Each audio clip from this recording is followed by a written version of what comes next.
자, 그 다음에 이제 하드웨어적인 내용을 봤으면 소프트웨어 플랫폼에 대한 얘기입니다. 그래서 나왔던 리눅스랑 오픈소스 소프트웨어들이 있는데, 이제 돈 주고 사는 소프트웨어들도 많지만 요즘은 무료로 나오는 소프트웨어들도 많고, 빅데이터 쪽을 관련해서 하면 R이라든가 뭐 이런 것들은 무료로 제공되는 소프트웨어들이에요.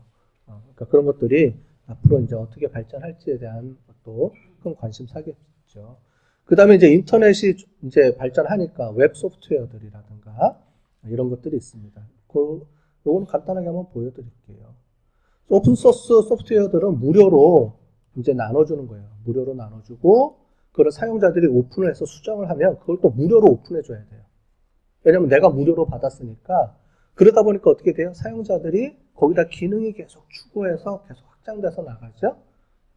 그래서 이제 하는 겁니다.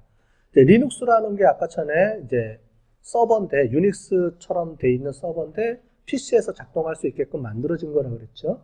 그래서 리눅스 서버 같은 경우는 중소기업에서 엄청나게 많이 사용해요. 그러니까 여러분들이 중소기업 들어가면은 서버 뭐 써요? 그러면 거의 다 리눅스 쪽일 거예요. 아마 전산실에다 물어보면.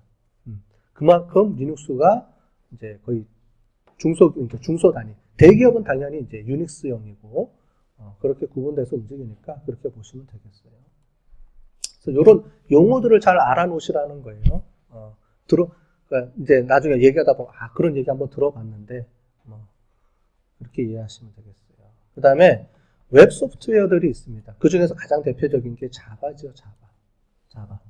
자바는 가상머신이라는 걸 이용해서 만들어지는 객체 지향 프로그램이고요. 요즘 만들어지는 언어의 거의 100%는 다 자바입니다. 우리가 비즈니스 운영 소프트웨어들. 물론 이제 빅데이터나 이런 쪽으로 가보면은 하도 R 이런 게 있는데, 걔도 근본적으로 자바 기반으로 작동을 해요. 그러다 보니까 어떻게 보면은 자바가 거의 모든 프로그래밍 쪽에서는 자바가 거의 꽉 잡고 있다고 보시면 돼요. 그래서 IT 쪽으로 가고 싶은 사람은 자바를 이제 기본으로 배우고 그 위에서 작동하는 여러 가지 어플리케이션들을, 소프트웨어들을 추가로 이제 배우는 그런 개념입니다. 그렇게 보시면 되고요. 그 다음에 HTML 뭐 이런 거는 여러분들 홈페이지 운영하는 언어가 우리가 HTML이죠. 그렇게 보시면 되겠어요. 그 다음에 루비, 파이썬이라는 게 요즘 뜨는 겁니다. 이게 왜 뜨냐면 이제 빅데이터 때문에. 빅데이터 프로그래밍 쪽에서 요즘 뜨는 게 이제 파이썬. 그 다음에 R은 주로 통계 패키지용이고요.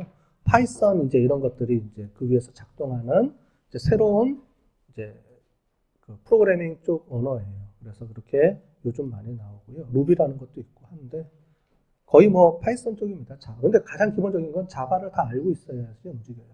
여러분들 수업 시간에 다 배웠죠? 자바, 객체 지향.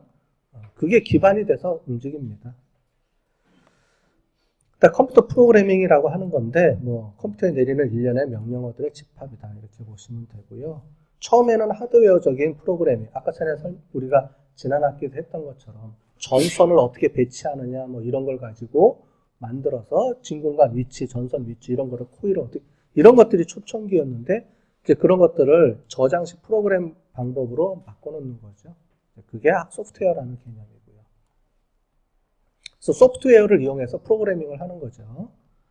자, 이렇게 쭉 돼 있죠? 그죠? 근데 기본적으로 옛날에는 기계어예요, 기계어. 기계어라는 게 뭐냐면 010101 이게 기계어입니다. 그래서 옛날에는 펀칭 기계로 이렇게 뚫고 가다가 그거를 조금 어셈블리 언어로 바꿔놓은 건데 이건 뒤에 가면 조금 나와 있죠. 1세대 언어는 이런 기계어 코드, 말하자면 0과 1의 비트의 조합으로 컴퓨터를 프로그래밍을 짰던 시대가 있어요. 그 전 시대는 전선을 감았던 시대고, 그 다음이 이제 이 저장 언어라는 거를 해서 나온 컴퓨터 0101로 이제 작동을 시키는 시대. 그 다음에 요 밑에 보면은 그 말을 이렇게 조금 기호처럼 이렇게 만들어서 썼던 게 있다가 점점 가면 갈수록 어떻게 돼요? 우리가 쓰는 일반적인 영어로 바뀌죠. 여러분들 자바는 거의 영어 단어로 다 돼 있죠. 그렇게 바꿔지는 언어들입니다. 그렇게 보시면 되겠어요. 뭐 요거 대신에. 그런데 보시면은 여러분들이 좀 중요한 게 이게 필요한 것 같아요. 컴파일러라는 개념이 필요합니다. 컴파일러. 소프트웨어에서는 컴파일러가 뭐냐면 여러분들이 그 자바나 이런 프로그래밍 코딩을 짜면은 이렇게 사람이 쓰는 영어 알파벳으로 막 짜죠. 근데 컴퓨터는 뭘로 인식한다 그랬죠? 전부 다? 영일로 인식해요.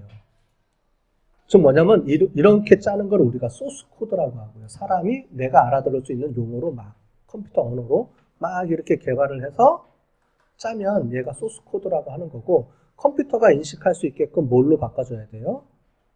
기계어로 바꿔주는 개념을 컴파일 한다 그럽니다. 그래서 이런 컴파일러가 있어서 소스 코드를 기계어 코드로 이렇게 바꿔줘서 컴퓨터가 인식할 수 있게끔 만들어줘야 돼요. 그런 작업을 해주는 겁니다. 이제 그런 작업을 해주는 게 우리가 컴퓨터 셋업 해준다 그러죠. 셋업 해주면 EXE라는 게 작동을 하면서 컴파일을 해주는 거예요. 컴파일을 해서 윈도우즈에다 깔아주는 거예요. 계속. 그러니까 여러분들이 간혹 가다 보면 컴퓨터를 지우다가 뭘 잘못 지우면 DLL 파일이 없다라고 뜨죠.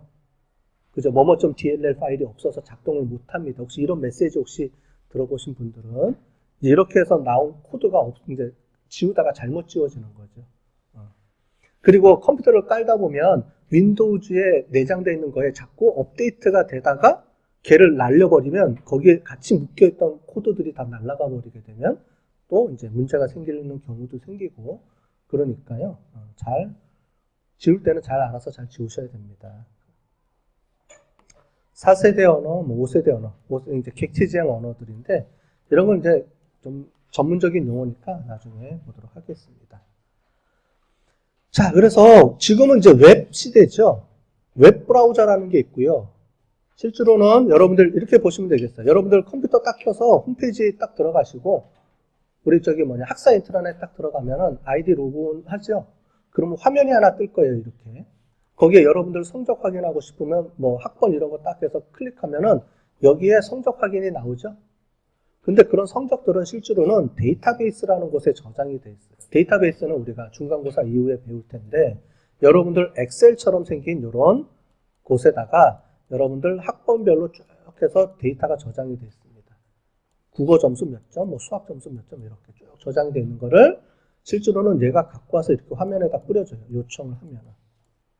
그런데 이런 데이터베이스 서버는 실제로 외부에서 접속하는 게 문제가 있기 때문에 중간에 뭔가를 연결해주는 게 필요합니다. 그게 웹서버라는 거를 통해서 연결해줘요.